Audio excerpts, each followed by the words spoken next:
안녕하세요. 네, 저희가 이번 주부터 영화 기생충을 통해서 크리스천의 사회 참여라는 주제를 가지고 매주 하나의 논점을 놓고 이야기를 해볼까 해요. 네, 안 그래도 기생충을 보면서 얘기 나누고 싶은 게 많았어요. 할 말이 진짜 많아요, 제가. 아, 그러셨어요? 네네네. 네. 그럼 각자가 생각했던 거를 같이 얘기해보면 좋겠어요. 네. 먼저 영화에 대한 이야기를 해볼게요. 첫 번째로 영화를 보면서 그냥 지나칠 수 있는 건데 불편한 사실 하나를 볼 수 있었어요. 바로 박 사장과 연교에 의해서 하루아침에 직장을 잃은 운전기사 가사도우미인데요. 물론 이 둘이 해고를 당하게 된 결정적 이유는 기택과 충속을 비롯한 그의 가족들의 모함 때문이에요. 근데 이런 일 진짜 많은 거 아세요? 갑과 을의 관계로 성실히 일을 하다가 하루아침에 직장을 잃어본 사람 그거 아니면 기분 모를 거예요. 네, 맞아요. 사실관계 확인도 없이 일자리를 잃게 되는데 이거는 부당 해고로 볼 수 있죠. 네, 사회에서 갑질 부당해고 너무 많이 일어나는 일이라서 대표적으로 두 가지 사례를 제가 한번 들어볼게요. 이번에 코로나 때문에 더 이슈가 됐던 건데요. 바로 마스크 업체와 공장 사이의 갑질이에요. 무슨 일이 있었죠? 네, 요즘 마스크 사기 어렵죠? 어려워. 네, 요즘 마스크 품귀 현상이 일어났잖아요. 그게 이제 마스크를 만드는 공장들이 24시간을 돌려도 그 물량 공급이 매우 적어요. 이 마스크 공장들이 가장 어려운 문제로 꼽는 게 그 마스크 핵심 자재인 필터가 부족하다고 해요. 필터가. 네, 그래서 이 필터 공급 업체가 마스크용 물량을 생산하지 않고 있고 일부 필터 업체들은 마스크 업체 상대로 일종의 갑질을 해왔다는 게 마스크 업체의 주장이거든요. 네, 그래서 필터를 비싸게 공급하고 가격을 높여서 판 다음에 수익금을 나누자고 제안한다던가 아니면 마스크 제품의 일부를 우리한테 달라고 한다던가 이런 제안을 했을 때 만약에 마스크 업체가 싫다고 거절을 하면 우리는 이제 필터 안 주겠다 이렇게 갑질을 하는 거죠. 이런. 화나지 마세요. 이거 말고도 얼마나 많은데요. 최근에 저희가 잘 알고 있는 다이소의 갑질도 이슈인데요. 이제 다이소가 납품업체에 대한 갑질을 한 거예요. 다이소는 납품업체 113곳으로부터 직매입 거래 방식으로 제품을 사들여서 판매를 하고 있거든요. 그런데 소비자한테 팔지 못하고 남은 재고 부담을 덜기 위해서 본사가 이 반품 비용을 납품업체 쪽으로 돌리고 있다는 거예요. 그래서 팔지 못한 제품들 크리스마스나 명절, 휴가철 이제 시즌 상품의 재고 같은 게 쌓이잖아요. 이거를 자기네들이 비용을 지불하는 게 아니고 납품업자 비용을 반품을 해온 갑질이 드러난 거죠. 아, 진짜 소비자 입장에서 욕이 나오는데 팟캐스트 중에는 욕을 하면 안 되겠죠? 해도 돼요? 아, 예. 아무튼 일반 사회에서도 이런 갑질은 끊이지 않고 있어요. 혹시 최근에 일하시면서 뭐 부당한 경험이 있으세요?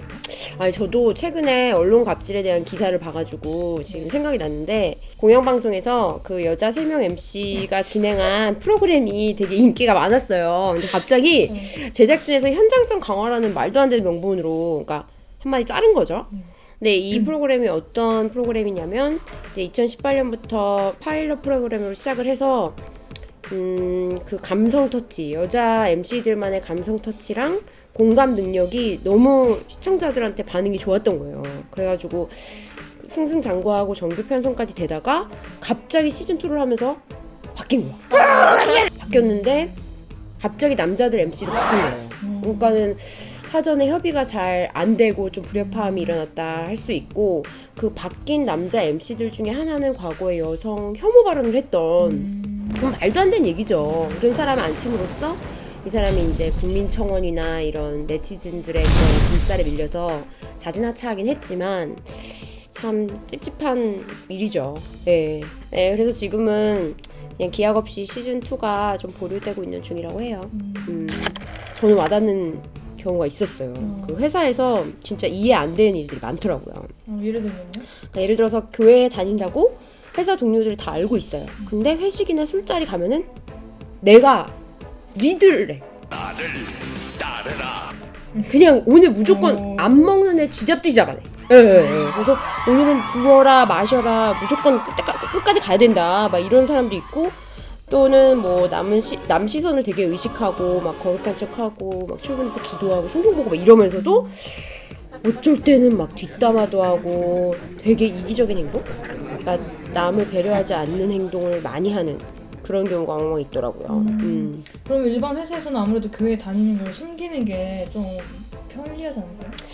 아, 그쵸. 저도 그런 고민을 많이 했어요. 왜냐면은 뭐 이게 굳이 나 교회 다닌다 이렇게 밝히지 않고 그냥 세상 사람들하고 잘 어울리면서 소위 말해 나쁜 짓만 안 하면 편하지 않을까? 편해질 수는 있을 것 같아요.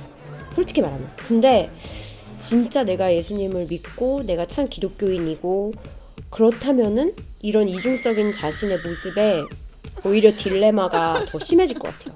그러니까는 교회는 선이다, 세상은 악이다, 막 이렇게 흑백 논리만 주장한다면 사실 이런 사회에서의 일반적인 생활이 가능할까 싶어요. 그래서 지혜가 정말 필요한 부분이죠.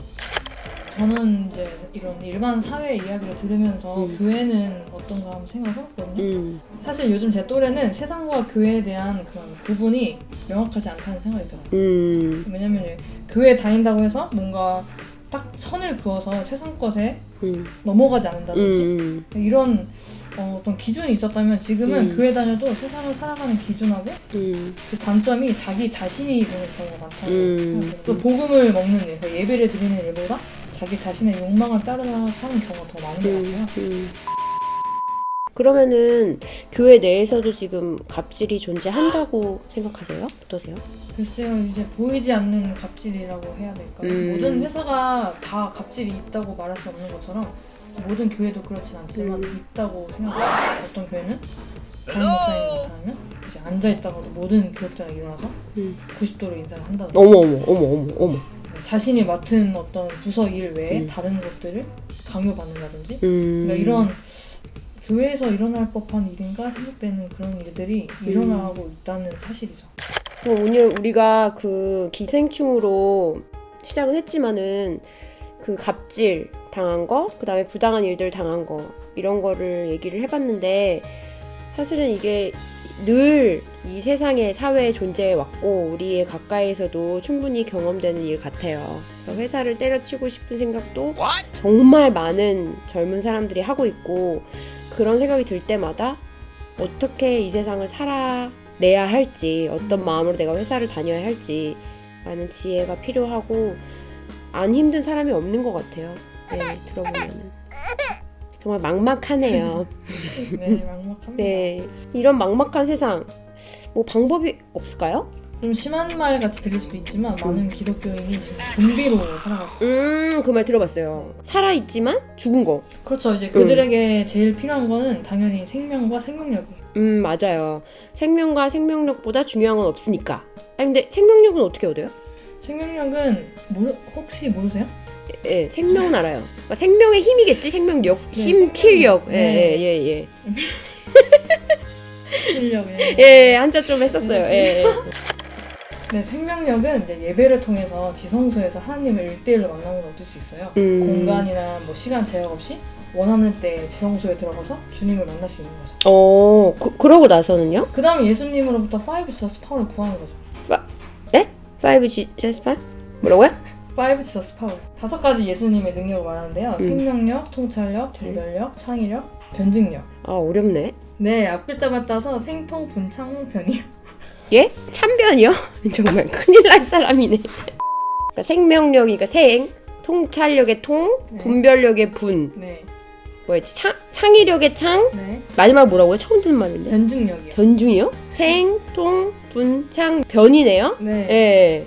그 5 Jesus Power를 이제 지성소에서 하나님 앞에서 구하는 거죠. 천직의 개념을 갖고 살아가면 우리가 아무리 갑질 속에 살아가도 행복할 수 있다는 거죠. 천직이 그러니까 정확히 무슨 의미죠? 그러니까 뭐가 구별되는 거예요? 직업하고? 이제 나주르터리 홈페이지에 올라와 있는 기생충을 통해 본 자녀 천직 다루기 자료를 보면 이해하실 수 있을 거예요. 그럼 그 자료부터 한번 봐야겠네요. 네. 자, 오늘은 사회에서의 부당한 상황을 가지고 이야기를 나눠봤어요. 다음에도 기생충에서 봤던 하나의 씬이나 컷을 가지고 함께 이야기해보면 재밌을 것 같아요. 네, 좋죠. 다른 분들의 생각도 궁금해요. 오늘 저희가 나눈 이야기에 대해서 본인의 생각이나 의견을 댓글로 받아보는 건 어떨까요? 네, 좋아요. 듣고 계신 분들 유튜브 게시글에 댓글로 의견 함께 나눠주세요. 함께 얘기해봐요. 오케이, 그럼 오늘 저희는 이만 인사할게요. 샬롬. 샬롬.